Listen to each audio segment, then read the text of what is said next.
do what we need to do, hit record and just be grateful. Hi, Robert. And I think we're gonna maybe want to explain to the listeners because they're gonna be coming in missing a little bit of context. And if we do decide to share this intimate moment as a clip, you'll see Robert is wearing a sad face. And the reason is I think Robert is feeling a little bit sad because we just had a delightful 13-minute conversation. I would describe it almost as magical, sort of not of this world, something I think certainly could never be reproduced. And unfortunately, we realized that we weren't recording, and Robert's feeling sad. But Robert, my attitude towards stuff like this is like, shit happens. Who cares? Like, it's fine. Like, it doesn't matter. Like, I love you. I'm so grateful for you. I'm so grateful for everything we do have recorded. And like, you know what? All that means is that beautiful 13 minutes we just spent is going to be a beautiful memory that exists and just for us. And maybe that'll make it a little, a nice thing that's just for us. And we know what it was. And we don't have to try to reproduce it or reenact it. No. You know what? Maybe it'll make the listeners want to say, "Ooh, I wonder what it was." But we're not going to tell you. But it was beautiful. It was multimodal.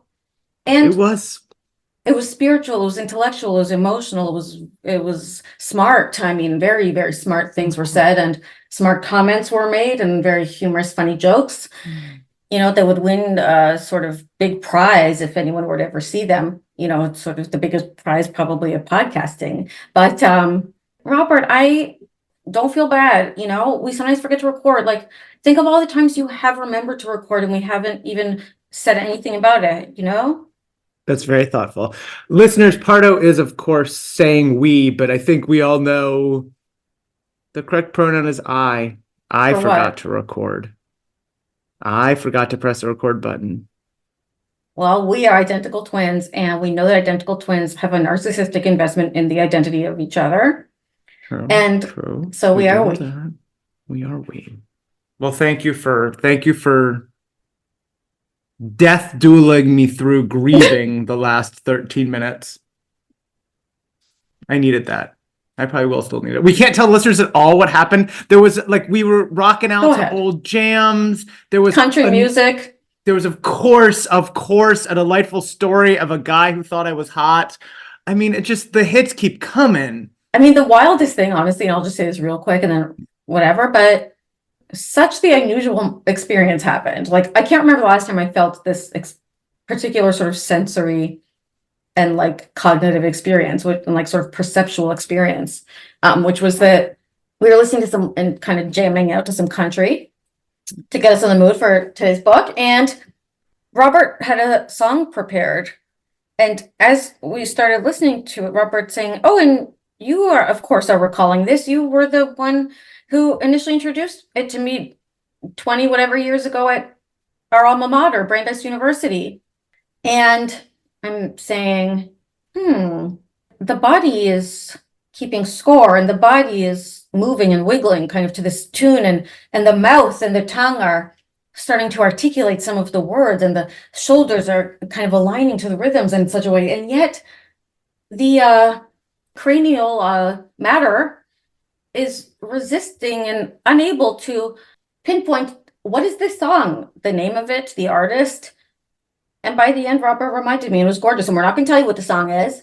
And that's for us to know and you to find out. And it's not going to go into we're excited. Okay. Wow. Sometimes we must just desire things that will never come to us. And that will make it all the more desirous for you to sit around and write in your diary tonight. Dear diary, today I listened to my favorite podcast. I'm so lucky to listen to it. Thankfully, I've already rated and reviewed on all the platforms. If I haven't, I'm going to take a moment to do that now.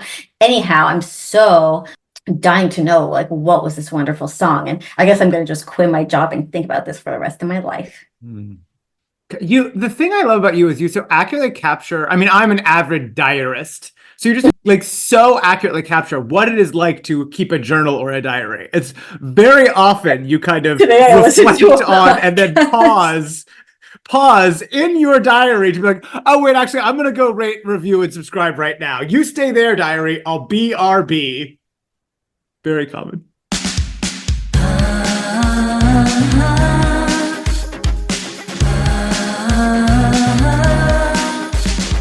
Look right into your podcast app. You see, there's a discourse happening. Is this book a masterpiece or problematic?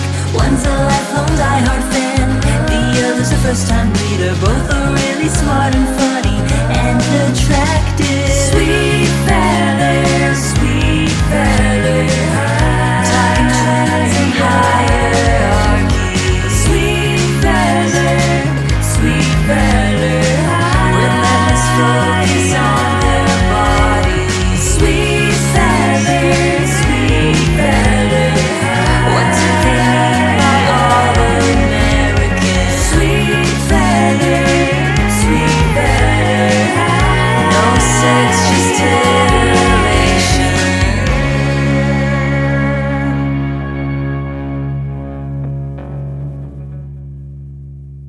So what'd you think of this book? Okay, guys, it's super edition number 6, the last one.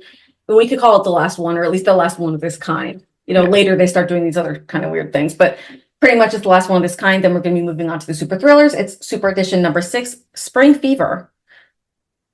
I mean, I actually already have my 6-word review, and I have 2 of them, and they're both actually 4 words. Wow. So you Or one of them might be 3 words, depending on if something's. so you could combine them to have one 7 review, or thematically they do not kind of align. Oh my God, you're smart. I don't know that. If I put a colon before one of them, but they're sort of not really about each other. I don't want to force anything that's not natural. Well, I'll tell you them separate. You could tell me how you would have sort of syntactically arranged them. I don't know if we can do a workshop. And we must consider the syntactic interface. Okay, if we are dum-dums who think we could talk about syntax by itself or semantics by herself, we might as well put a bag on our head and dig a hole and jump into it and say goodbye. Is that a common kind of modality? Put a bag on your head, then dig a hole. So you have no idea how deep or anything it is, because of course the bag is on your head, then jump in. That's kind of how it goes. And then say goodbye. Where you're in the hole, you're kind of peeking out like, goodbye. Now, Well, of course, there's a polar bear chasing you. There's a polar bear chasing you, and luckily for you, you listened to our smart mnemonic device or whatever it was, and you remembered polar bear. I better say goodbye. Say goodnight, famously. White, say goodnight. We're finally okay. What do you think of this book? You want to say anything, or you want to think of the review? I don't have my 6 words ready. I liked this book a lot.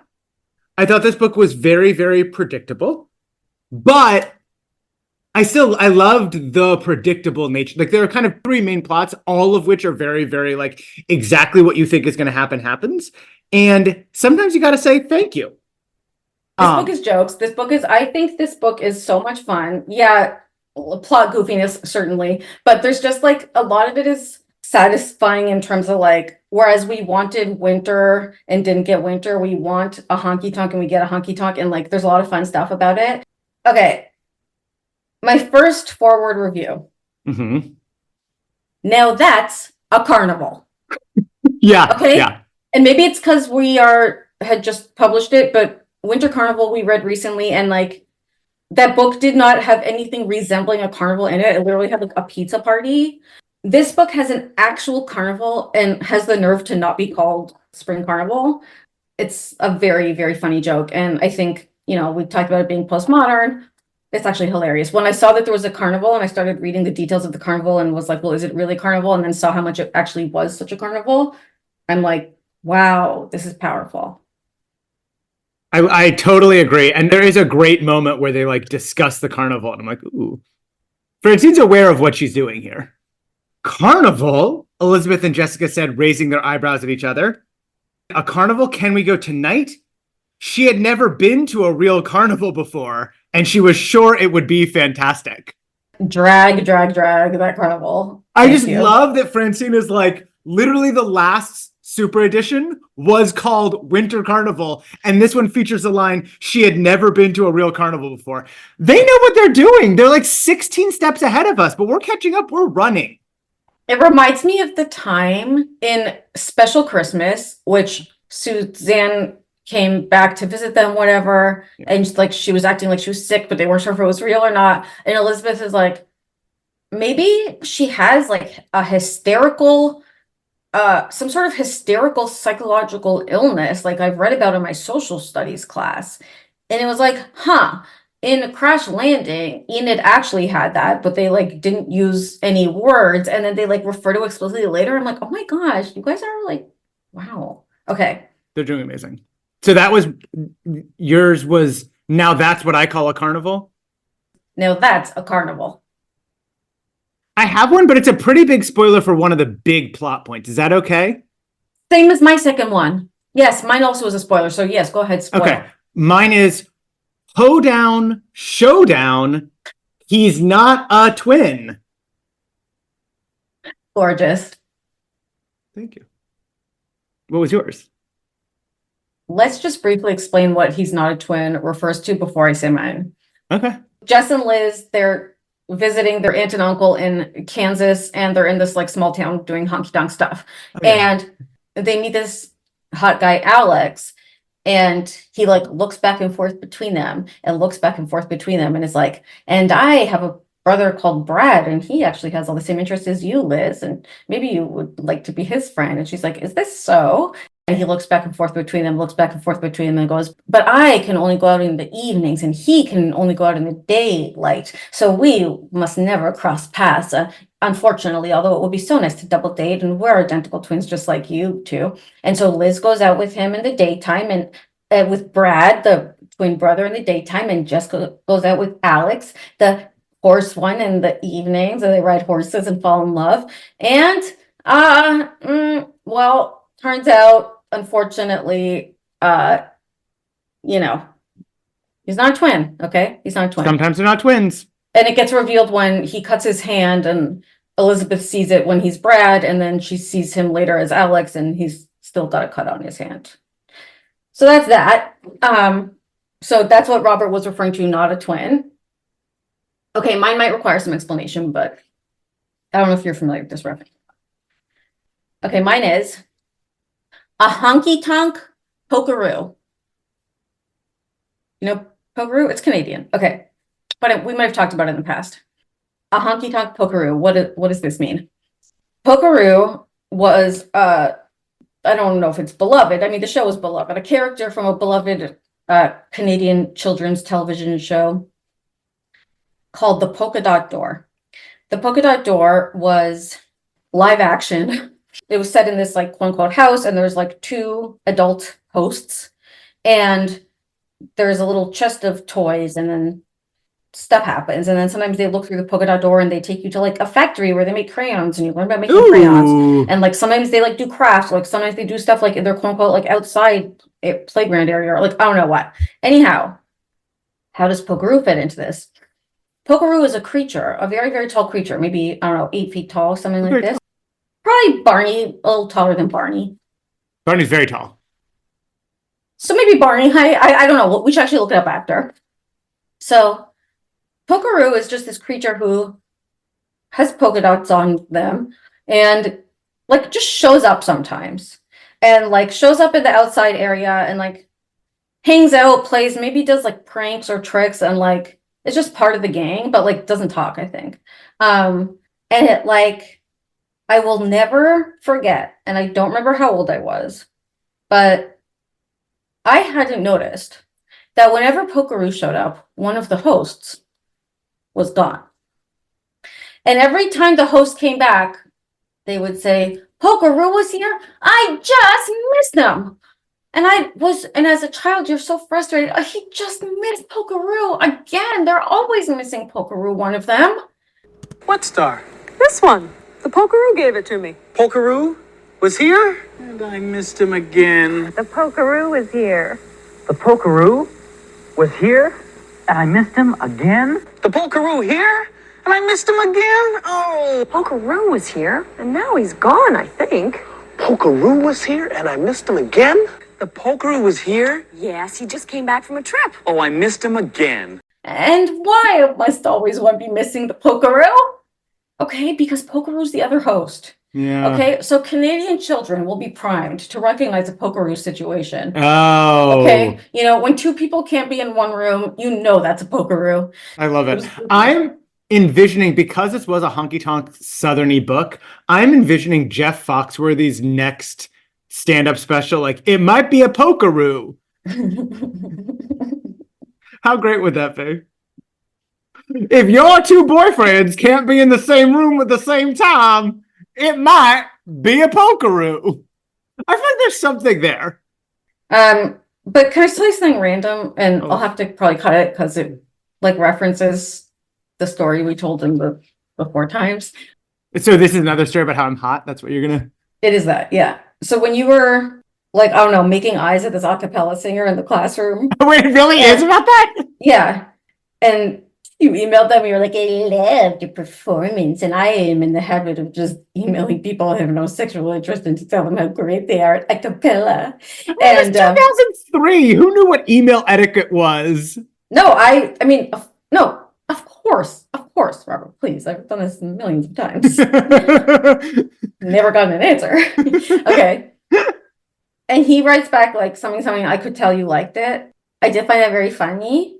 And I have to tell you that it reminds me of, it's completely different, but for some reason it reminded me of something that made me laugh last night when I was watching the Jersey Housewives premiere, which was, so this woman, Dolores, and her boyfriend, this guy, Paulie, who like, they aren't engaged yet because why? His divorce isn't finalized from his last wife, which you're thinking like, oh, that's normal. That's a good reason to not be That's engaged fine. yet. This happens. Like, great, finish it. Well, yeah, of course.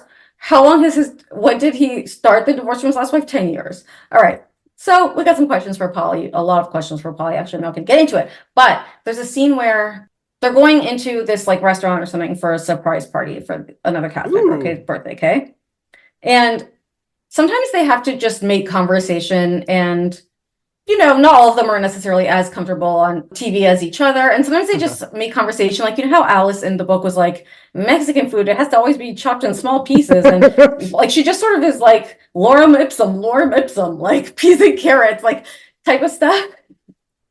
So it's like when Dolores and her boyfriend Polly were walking into this building, I feel like they were just like, yeah, okay, we have to say something for this like scene, whatever. Like they need a scene of us walking in. We have to, like, we don't want to be silent kind of thing. So she's like, I haven't been to a surprise party in so long. And then Polly goes, really? And I'm like, really? Like, okay, so I haven't been to a surprise party in a while. Sure, that's a neutral, fine thing to say. But it's like, there's literally nothing you could say back. So poor Polly, who is like in this scene and is supposed to be interacting in real life, you probably would just say nothing. So he has to like overcompensate and be like, wow, really? Like you haven't been to a surprise party in a long time, like as if he has. I haven't been to a surprise party in a really long time. Really? Yeah. All right. And of course, sorry, that relates back to that story. I could tell that you were liking it. It's not, because he's saying something that is doing some work in the conversation because he's flirting. That's flirting. So it's different because like there was a point in him saying it, but for some reason, when you said how that exchange happened, and you were like, yeah, you were so great at your acapella, then he was like, I could tell you liked it. I don't know, something about it like made me just, it was just funny. Because it's like, what does he say back? Like, thank you. This is unexpected. He was like, I could tell you really liked it. You were the one, like he knew which one I was. Yeah. So that was his way of flirting. We don't need to go to Steven Pinker's famous, and I don't support Steven Pinker as a intellectual in general, but some of his linguistic theories are unfortunately correct. Not all. But he has a thing about bribes and threats, and it's a little 2x2. It's bribes, threats, but it's also the same as flirting. Because with a bribe, a threat, and a flirt, interaction-wise, is actually interesting. Let me say it, okay? Bribes, threats, and flirting share in common that there's a risk involved. Because you don't know if the other person is aligned to you. Yeah. And there's a risk associated with it. Because if they're, let's call it clean and dirty, whatever. Say you're bribing an official, right? If they're quote unquote clean, they don't take the bribe, that could have a negative consequence for you. Mm-hmm. If you ask them to take the bribe and they say, no, you've now done something illegal or whatever. If they're quote unquote dirty, then you're safe in all situations, whether you say it explicit or implicit. With a threat, if you threaten someone, and the threat's gonna work on them, great.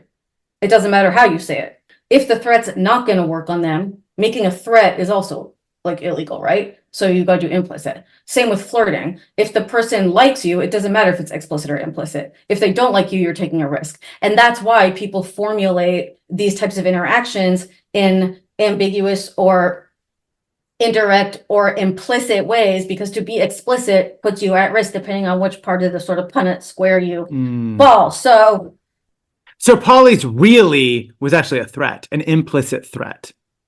yeah, and I could tell you liked it was a bribe. Yeah.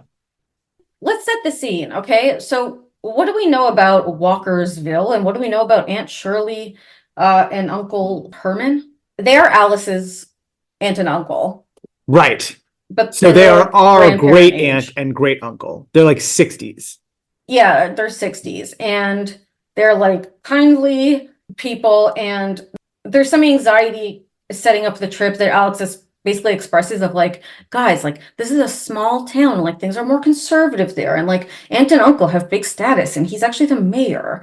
You know, they're very set in their ways, so don't talk back to them, and make sure you sort of go with the norms of the place. And she says they're pillars of the town, and there's all this kind of status anxiety about it. And we're wondering, oh, does this mean racist? Like, what's this going to mean? Yeah. And luckily everyone's white, so we don't have to confront any potential racism. Thank God Yeah. everyone's white. Phew. Yeah, it's white, white, white. And it's all very sort of coded. It's probably a racist, like scary, scary place. Yeah, Like this place is probably terrifying.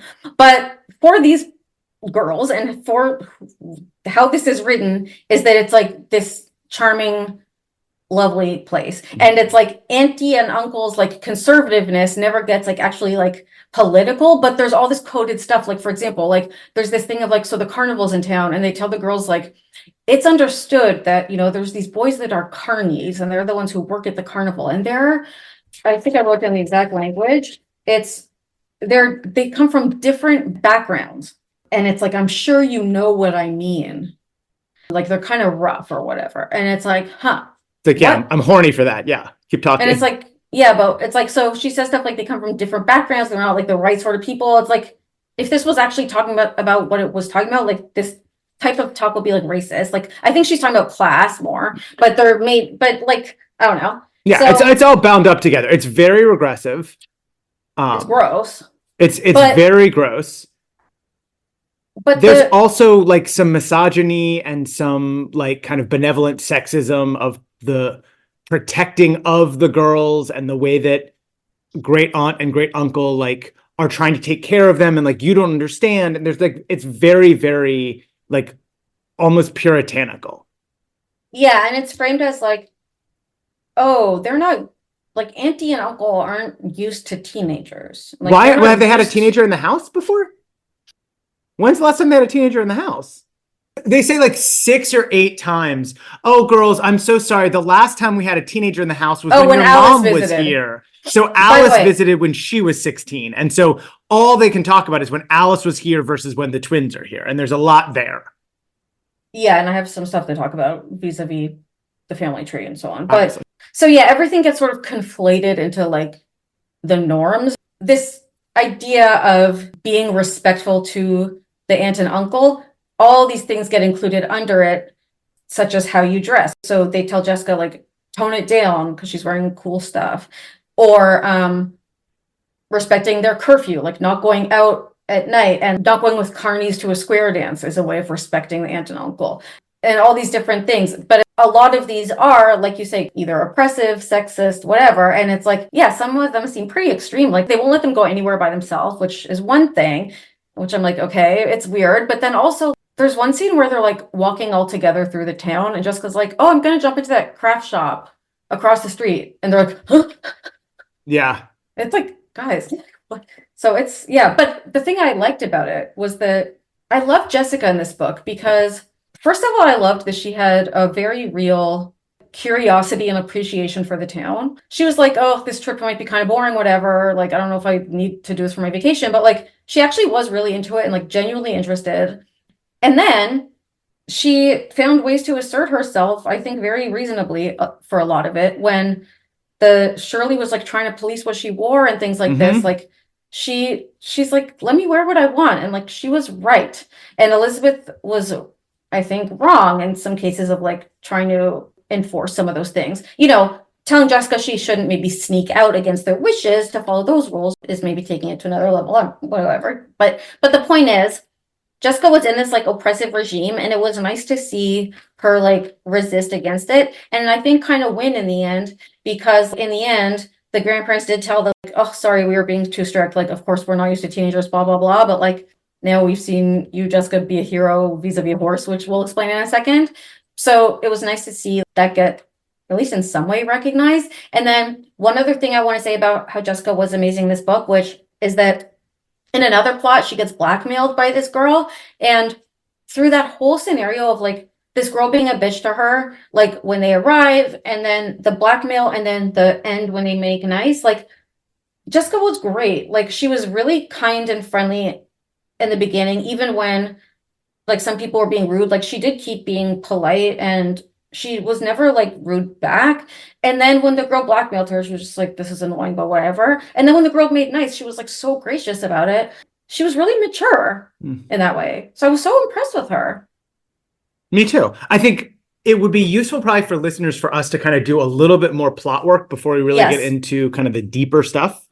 So we're visiting for our spring break great aunt, great uncle in Walkersville. And Walkersville is what you would picture a very small town to be.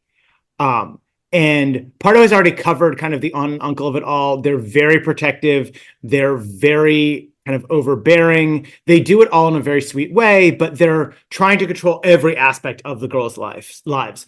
Who they talk to, who they're friends with, what they wear, where they go, when they go, etc. The big attraction is that carnival coming to town. And then when the carnival leaves town, there's a big square dance that everybody goes to. The other thing that is happening in town is that Uncle Herman runs like a soda shop. And the girls volunteer to work at the soda shop for a couple of days. So that provides some intrigue.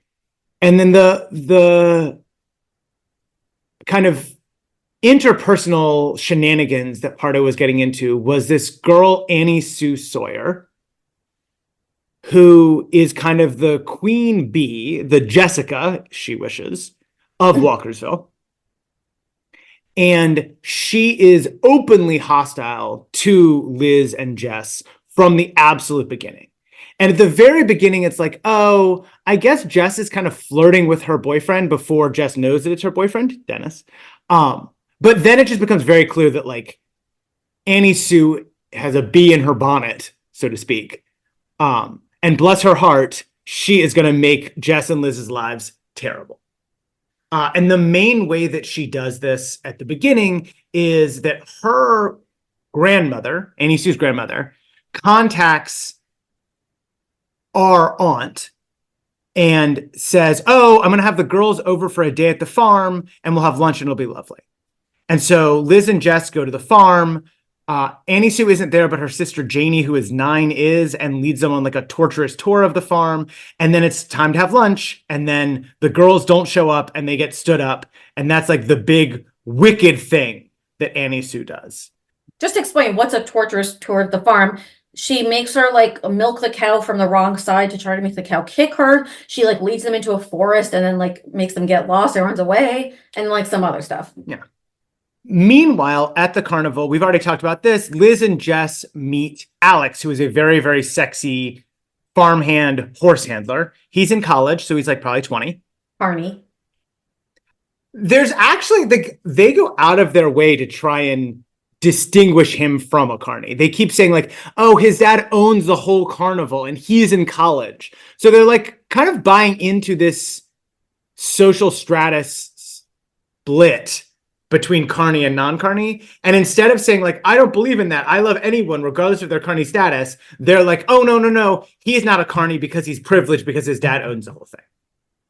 Yeah, but they're doing that like facing aunt and uncle strategically. It doesn't mean they necessarily believe it, but yeah, they're doing that to get their agenda. Yeah, it's hard for me to see what is their agenda versus what is the ideology of the book, but we can kind of trouble through that. I don't think there might be an answer. I don't know. But so we meet Alex. Alex is petting a very rough horse named Midnight. Liz has always been a horse girl. Jess has never been a horse girl, but Jess pretends to be a horse girl because she wants to bang Alex. She starts sneaking out at night to spend time with Midnight. It turns out Midnight is actually a very good boy and a very, very sweet horse. And she and Midnight have a very loving connection, and she learns to ride Midnight. One night when she's out riding Midnight with Alex, who should see her but Annie Sue Sawyer? Annie Sue Sawyer then confronts her and says, I saw this, give me all your clothes, and basically just makes Jessica hand over all sorts of different stuff all the time because she knows she has the upper hand. Because Jessica's been sneaking out every night and she sees her snuck out, and so she threatens that she's going to tell the aunt and uncle. Jessica one evening has sneaked out. Annie Sue she sneaked out to meet Alex. Alex is like, oh, I've got to go run and do something. So Alex leaves Jessica alone with Midnight. Annie Sue comes over and is like, my dad just bought Midnight. He's my horse now. And she gets on Midnight's back. Inexplicably, Midnight is not wearing a saddle. So we are just barebacking Midnight. And it's very, very dangerous. Jess thinks very quickly, gets on the other horse, manages to calm Midnight down and get Annie Sue off of this horse. Alex rushes in to help. All of a sudden, Annie Sue forgives Jessica. Aunt and uncle feel like, oh, if Alex was so brave and smart and quick thinking, he must be okay anyways. And so that all kind of resolves itself. So then the only remaining plot is this faux twin switch, something we've never seen before. We have seen twins pretend to be each other, but we have never seen one person pretend to be twins to date both of them. Mm-hmm. And I think it's playing with the form in a way that I found very enjoyable. Mm-hmm. Do you want to share at what point you knew that as soon as he said, I have a brother? So I can tell you, I flagged the second we meet Midnight, I wrote in the margin, Pascal's horse, exclamation point. Somewhere I write like, this is the worst. This is clearly a fake twin. We need to know what page. Not as immediately as I thought. You feel safe? Oh, in 95, I've written a twin wouldn't fall for this, which is the first time that we see the other twin. Mm-hmm. So the second we see the other twin, which is not another twin, I'm like, a twin wouldn't fall for this. I do think the thing of like Liz was into horses, not Jess, was referencing a Sweet Valley Twins book. I think there was an early one about like Liz is into horses. I don't remember what it was, but I vaguely think that. But what I think is very interesting is that while Jessica like apparently was never into horses, she clearly in this book reveals herself to be something of a horse whisperer. Oh yeah. Right? Like the whole thing is this horse is temperamental, but for some reason, which is crazy, Alex is like, oh, since you've never ridden a horse, you don't have any bad habits. So you actually should ride him. I'm like, okay, this is smart. Anyway, but if we recall in the Sweet Valley saga, which is called the Wakefields of Sweet Valley, okay, which is one of Sweet Valley sagas, which is about Alice's ancestors. For two things. Number one. Wait, the Wakefield saga is about Alice's ancestors? There's two. One's about hers, one's about his. That's so weird because her maiden name certainly isn't Wakefield. Okay. I know. But actually, Robert. Her maiden name is Wakefield? No, they're actually cousins? They're twins. Oh my gosh, she and Ned are fraternal twins. That's funny. No, but what actually is interesting, and this is a spoiler, but I'll just tell you, is that one of their ancestors, like I forget who, maybe it was like Alice Larson, who originally came to America from Sweden, their like great grandmother. On the boat coming to America, she met this like hot guy, and guess what? Actually, his name was Wakefield, and they like got together and fell in love on this boat. And you're like, wait, huh? How is it possible that like Alice and Ned married each other, but what? Then their great parents is also But no, Robert. At immigration, they got lost and they never found each other again. So there's this story of like the Wakefield and the Larsons almost connected generations before, but were separated. And they keep doing that over the years. It's actually brilliant. But listen, the point, first of all, Shirley and Harmon aren't in the chart. Okay. So that's just either an inconsistency or maybe some side of the family for some reason is in the chart. But what I also was thinking when I was reading Spring Fever was, Jessica as being a horse whisperer at the carnival, and falling in love with the Cardi is actually really very much resembling one of her great aunt or whoever, who was also twins. And guess what her name was? Jessamine. And Jessamine ran away to the carnival to be a horse person. Oh, Okay? And here's a picture. wonderful. Oh, look at Jessamine on that horse. Oh, she looks just like Jessica on a horse. Although Minute, of course, is black. That's beautiful. She was a headstrong frontier tomboy, and she ran away to join the circus. Sounds hot. So Jessica has some of that in her, you know? I love that. So the cover, have you seen it? I mean, I've seen it like obliquely, like I've seen it out of the corner of my eye, but I haven't given it a close look. So let's look. All right, wait. First, do you want to tell me what you think is the back tagline?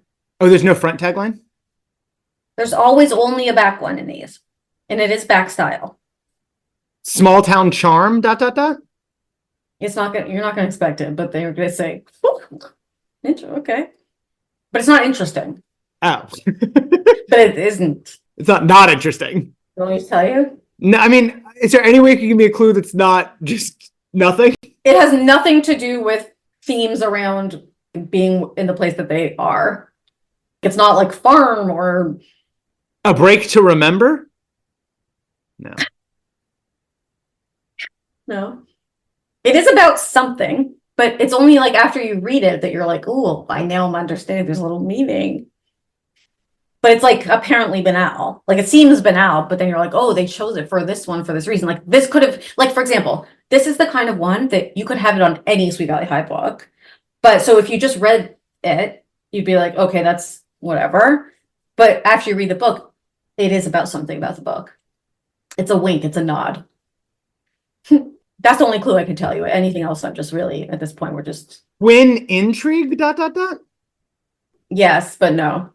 Double the fun. Oh. And really, the wink is it's only fun and a half. Right. Okay, cover, let's look. Let's look. Oh. I don't care for that one bit. Oh, really? I don't mind it at all. What's going on with Jessica's face and mouth? She's just excited. Is that how we show her excitement? That's Looking up, mouth open. It's like she's trying to catch a snowflake, but not even on her tongue, just in her mouth. Well, maybe that should have been a winter carnival. True. So we're standing in front of like a prairie scene with a small house in the background. I mean, it must be said the prairie scene is wheat colored. That's a lot of wheat. It's a lot of wheat. A field of wheat. Liz is wearing a white blouse, kind of a Peter Pan collar, like a puffy. It's a 1/4 sleeve, but there are shoulder puffs on it, tucked into a denim skirt with a belt with a big old Southern style belt buckle. She's wearing a red neckerchief, and her traditional white barrettes have been replaced with red barrettes. Jess is wearing a red and white, not really checked, not really gingham, just kind of patterned, kind of in a nod to a gingham, but it's not gingham. And would you like to explain why it's not gingham? Gingham style? Gingham style. It's not gingham because it's not the right fabric, and it looks like it's basically just a white fabric with red cross hatching on it. And what's the difference between cross hatching and gingham? The gingham has to have different colors involved? Like I kind of thought this was gingham. No, I don't like saying gingham feels weird. Yeah, it's in the throat. Gingham. It's not where it should be, I feel like. Gingham. I don't feel like I have a good enough operationalization of gingham to really say. You came out here being like, that's not gingham. So that's why I was asking. I mean, it's a totally, I also don't think it's a Peter Pan collar on, Liz. I knew that there was going to. You love to say Peter Pan collar. Yeah, so gingham, it's like woven into it.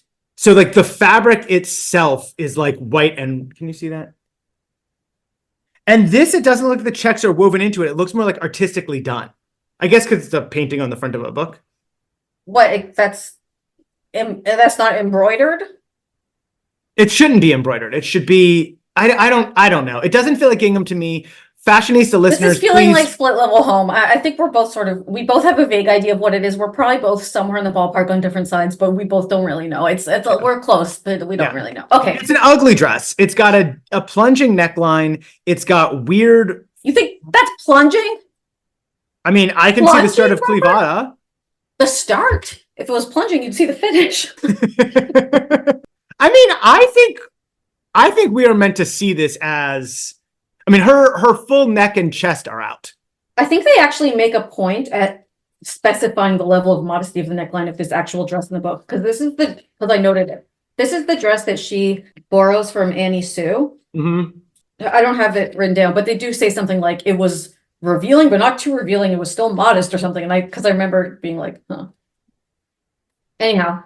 Yeah, she's trying to be like about to be square dancing. Like these are basically approximations of their square dancing outfits. I think Liz's expression is odd. I think they're both very, very odd. It just looks like she's having fun. Liz looks awkward. Jess, the looking up and the mouth open, this looks like it was just like not designed for anyone to look at it for that long. Like you're supposed to glance at it and be like, oh, they're having honky tonk fun. But the superstitions their expressions are always kind of weird and like pamphlet-y. Like I feel like hers is pamphlet-y and Liz is just sort of awkward. But like also Liz has hooked her thumb into her waistband in so much of a sort of country manner. I love that country manner. But she doesn't look at ease. All right. Shall we to the text? So one thing that jumped out at me from the very beginning was we've talked in the past about how these super editions are postmodern in a kind of strange way where you never get what you're supposed to get. So it's like the book is called Summer Vacation and we spend the entire book like the book is called Perfect Summer and we spend the entire book having the world's worst 2 weeks of the summer. And then in the last page, they're like, and then the summer vacation fun really began. Or they're in France and the last page of the book is like, and then we had 3 more days to really have a good time. Or Winter Carnival, where the carnival happens off screen, where it's like this postmodern thing where the book is not about what it's about. And this, as the last of this style of super editions, I think is explicitly conscious of it. And so Elizabeth on page 2 says, I can't believe you can even find your suitcase in this mess, she said, giggling. Jess, at this rate, we won't make it to Kansas until spring break's over. And I read in the margin, like, that would make this exactly like the other super editions, where it's like, the plan is to go to Kansas, but the book is actually about your journey to Kansas. And then on the last page, you're like, and then we got to Kansas.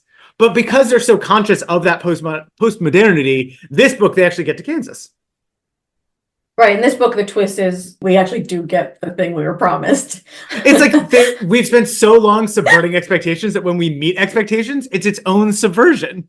Stunning. Truly stunning. We are kept on our toes. Just on Alice's, I think anxiety about the pillars of the town and the reputation of the family. We should note that this town is called Walkersville. The family name is Walker, and I think it's because they were founded the town or something, right? Like they have some historic connection to it. And so I think like that is like reinforcing the idea that their identity and the town's identity are inextricably linked, and that to besmirch the Walkers is to besmirch the town. And so it enhances the implied pressure on the impression management that Liz and Jess are expected to do socially. It's like the Walkers and the town are woven together in a checked pattern, like so much Gingham. There's all of this like kind of romanticism of small town life. I was exactly the age you two are now, Alice smiled, looking reminiscent, and I had never been to a small town before. I fell madly in love with Walkersville. It's so quaint, so quiet. It looked like something in a fairy tale to me. Like there's just all of this kind of, oh my gosh, small towns are just so great. I can't wait to be there. Elizabeth says, I've always wanted to go to a little Midwestern town. I bet the people are really friendly there. There's just like this, it feels like a desire for the past and a romanticization of this kind of very small c conservative, change resistant place, which I thought was interesting. And as you would say, I would say ideological. Oh, I would say that you would say ideological. And you would never say ideological. That would be. But would you actually say ideological? In this case, yes. Okay, so I would say that you would say, and you would in fact say it. Yeah. I did think it was funny. Jessica's always like able to be a chameleon and like recognize people's values and get aligned with them and stuff. And I thought it was so funny that when they arrive and they're like driving home from the airport or whatever with the aunt and uncle, and they're telling them about their life at home, Liz says that she has a boyfriend at home, Jeffrey French, and her aunt's like, but aren't you a little young to get serious about only one boy? And then she's like, well, what about you, Jess? Do you also have a boyfriend? Jess is like, no, I hate to get tied down. I'm much too young to get attached to anyone. And it says, soon Jessica and the aunt were agreeing vehemently on the dangers of going steady in high school. Elizabeth listened in disbelief. Jessica was too much. True, she wasn't serious about anyone, but that wasn't because she considered herself too young. It was just that she got bored too easily to allow any of her crushes to develop into anything meaningful. In Liz's interpretation, Jess is making herself be aligned with Aunt Shirley, like young girls shouldn't have boyfriends, but that's just because Jessica dates guys casually. Although I actually do think it's not exactly true what Liz says. Like, I do think Jessica considers herself too young to be serious about anyone. Like, that is what she thinks. I agree. So those aren't whatever, but yeah. There's also this, we get a peek into Elizabeth's anxieties, and this felt like if these books had a front tagline, my nomination for that would be on page 15. Was Jessica going to be able to behave herself during their vacation? Mm-hmm. It just feels, again, so as you might say, I might say, you might say, ideological. Yep. It's interesting because at one point they talk about kind of like tornadoes coming through town. And then we get this idea that Elizabeth thinks of Jessica as the tornado. Elizabeth also hoped that their aunt and uncle had enough activities planned to keep Jessica out of trouble, or there was no telling what shape Walkersville would be in by the time the twins departed. It is a trope of like, it's like The Simple Life. It's like Crappy Lake with Sonia and Luann. It's, in some ways, there are parallels to We're Here. But the idea that like metropolitan, glamorous, sophisticated, in some cases twosomes, show up to shake things up in a small, quiet town. What? Have you seen Tu Wong Fu? This is Tu Wong Fu. About? Oh, really? Tu Wong Fu is the story of three. We can problematize this from the 90s, whatever. It's three drag queens whose car breaks down in a small town, and they bring like a touch of drag queen glamour to the small town. Oh, we should watch Tu Wong Fu. You will love it. Put it on the list. Not a spoiler. Visit. When I can visit. RuPaul plays a drag queen for like a 10-second cameo. Her drag name, Rachel Tensions. Fucking brilliant. That's funny. We get some just more small town. To me, it is like they specify, for example, that they turn off the highway onto a 2-lane paved road. It's like they're trying to calibrate our sense of how podunk this is. Yeah. So I guess the first night, Jessica tries to like tell them the truth, which is I'm going out back to the carnival to meet this hot guy. But she quickly realizes that's not going to fly and ends up doing a big performative yawn at like 8:55 every night and then sneaking out, which leads the aunt and uncle to be like, is she sick? Anyhow. And so the first time when she tries it, she is like, okay, well, I'm going to take a walk back into town. And the uncle puts down a newspaper and he's like, what did you say, dear? And she's like, I'm going to town. And Mrs. Walker's like, walk into town at this hour? It's 9:45. And she's like, that's okay. I won't be long. And they're like, well, why don't we all go together? And she's like, actually, I was going to go back to the carnival. I met a nice guy there tonight. I'm supposed to meet him when the carnival shuts down. You met? Aunt Shirley turned white. Herman, she said weakly, clutching her heart. My pills! That made me laugh so hard. Herman, My Pills is like a really, really good. I just loved it. The other thing that I thought, because I'm still like, this is a transitional super edition. Like, it's like, we're going to get to thrillers and some weirder stuff. At this point, we're early enough in the text when he says, why don't we all take a walk then? I wrote in the margins, all walk together? Is this like a zombie town or something? What are they protecting her from? And I was like, oh my God, what if there are zombies in this town that prey on young women when they're out alone at night? But they're not. It's just regressive patriarchy. I think the little bit like elephant in the room here is this town is so nice and everyone is so nice, and yet just walking around Right.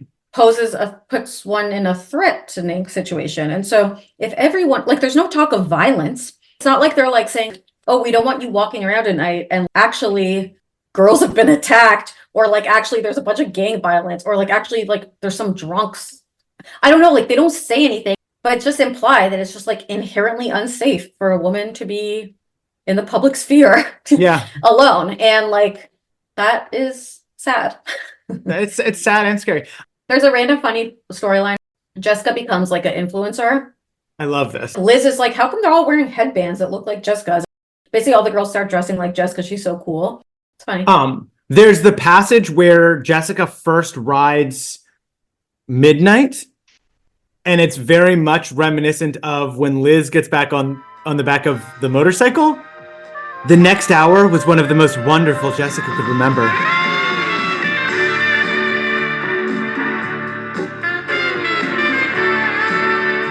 It was such a new experience to be on horseback, to sit astride the powerful stallion, to feel his mane twitching against her hand, to feel the soft, cool breeze against her face as Midnight trotted around the corral. To her surprise, she found herself learning the rudiments very quickly. Soon she could mount and dismount herself. And to her utter disbelief, she found Midnight obeying the slightest turn of the rein. He was a gorgeous horse. And Jessica felt proud that Alex had trusted her enough to let her ride him. It must be said, semantically speaking, he was a gorgeous horse, and Jessica felt proud that Alex had trusted her enough to let her ride him. Who's the Of him? course, can refer to either. Yeah, I love that ambiguity. I mean, I think the most natural reading is that him would refer to Alex because it was the most recent Antecedent, of course. anaphor. Is that what it's called? Yeah. I call it antecedent, do you not? I don't know. That's okay. So we've got that sex passage. There are no He consequences for keeps telling her sneaking she has out. to relax. The best thing to do is relax. Oh yeah, you love it when anyone is told to relax in these They books. love talking about mounting and dismounting. Absolutely. It was such a funny feeling sliding down off the stallion. Icky, It is a funny icky. feeling to slide off a stallion. I like, there's this scene of Elizabeth and Jessica volunteering at the soda counter. And my first thought was like, this is so dumb. Why would anyone volunteer to do a paid job? And then I thought of sorry that all of my stories are about me, but that's how stories work. And about Brandeis, but like all of my formative years are well behind me. All of my stories are about television shows I've watched, so at least you've had life experiences. Oh, that is true. Senior year of college at Brandeis, there was that coffee shop in the bookstore called Java City that I had several friends who worked at, and I used to go and volunteer. Like I used to go and make people's drinks and stand behind the counter and like use the register. And it was like such a joy to me to play act. Damn, Java City. Such Remember a those cool days? name. Cool name for a coffee shop. Java. Remember when it was a thing to call stuff Java? Okay.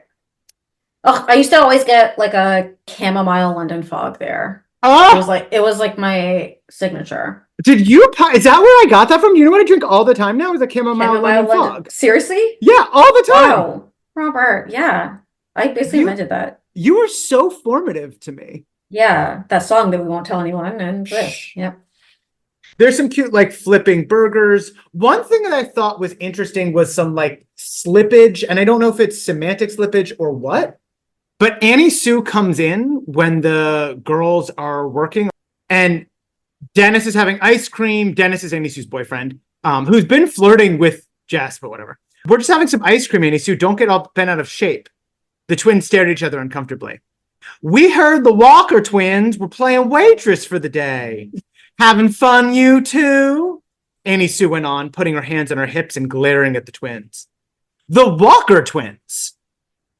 That's interesting to me.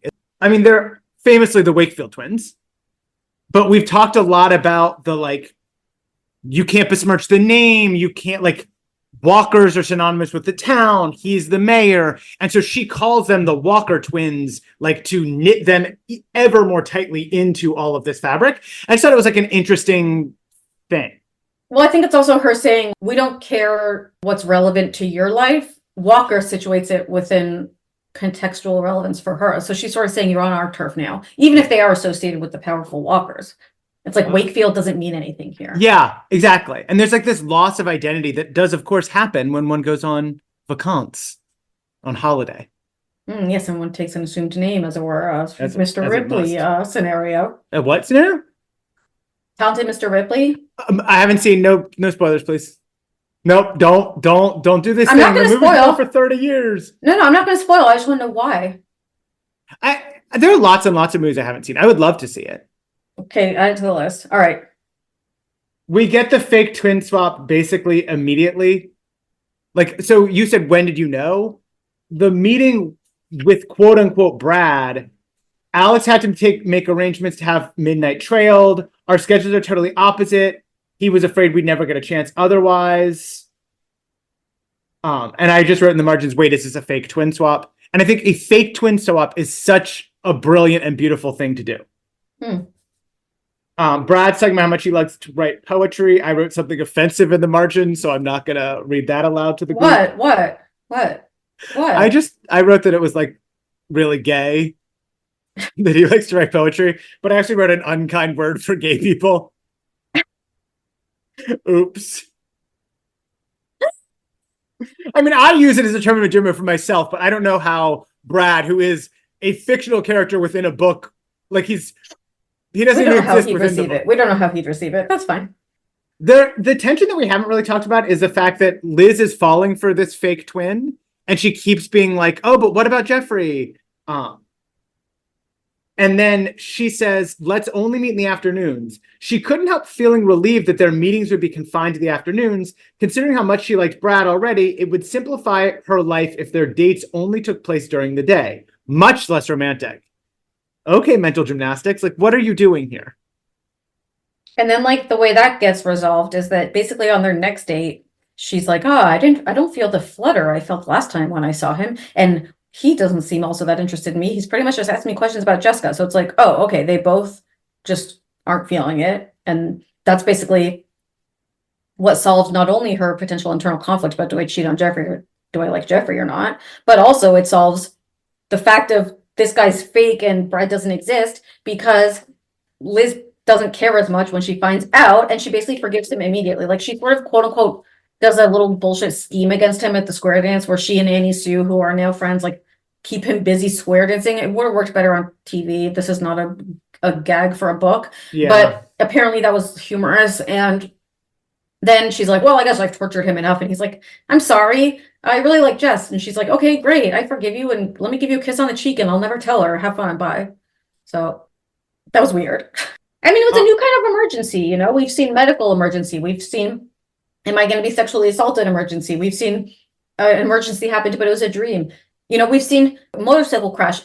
We've seen a car crash after drinking with the medicines. And now we've seen a horse. For me, it felt very much like Malibu Summer when, is it Tara? She had to reach out on the bridge to catch her. What's the wicked little girl? Taryn. It just felt very much like that. They're like reaching, saving. It is interesting. They like basically immediately clock that Annie Sue is mean to them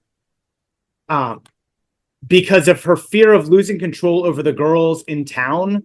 It occurred to Elizabeth that Annie Sue must hold a position of unrivaled power, and she doesn't like how the Walker twins are threatening that. I thought it was great.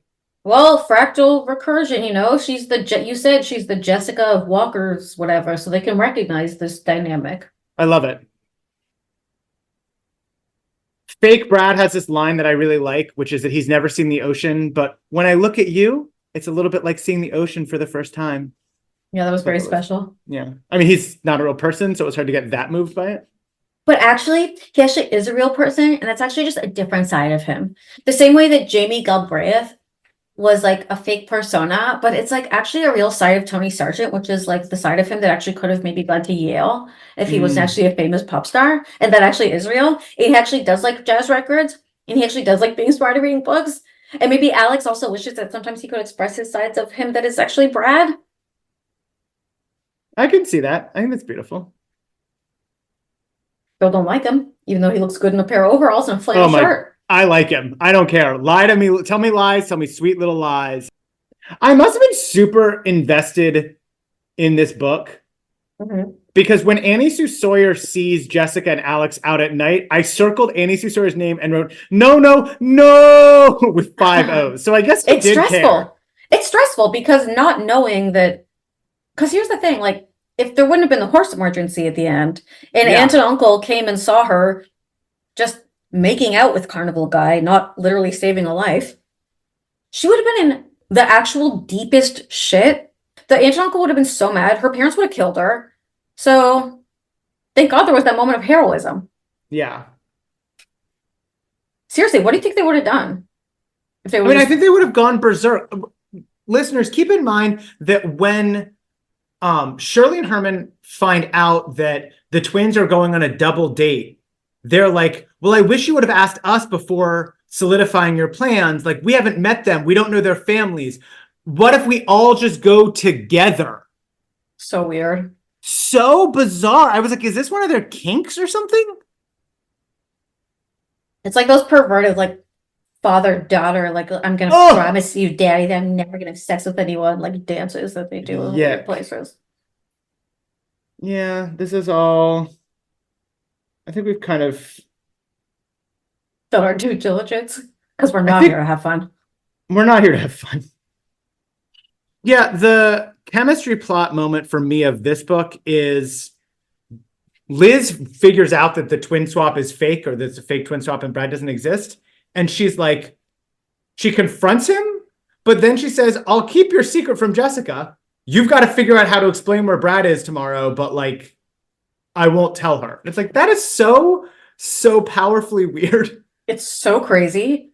And like, he never tells Jess the truth, I don't think. No, of course not. Like, of course not. This ends with her still living in that whatever, which I guess Liz was like, well, that's fine. They're not gonna stay together. This was like a vacation romance, like, let her think that whatever. But I'm like, what? Why are you protecting him, this like stranger who has lied to you in this very fucked up way, instead of your twin sister? It's crazy. It boggles the mind. The other thing that I think this book really highlighted, I think you've probably raised this concern or this analysis before, but until I say something, I don't really think about it. I can only really focus on myself.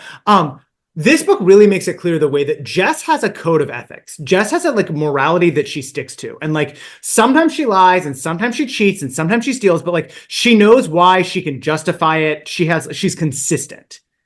Liz in this whole book just keeps like flip-flopping around. She's like, oh, it's wrong to lie to Shirley and Herman. And then she turns around and lies to them over and over again. And she's like, oh, you can't do this. But then she like, you know what I mean? She's like inconsistent in her morality in a way that Jessica is not. Yeah, I mean, see deceptions, see other times, certainly.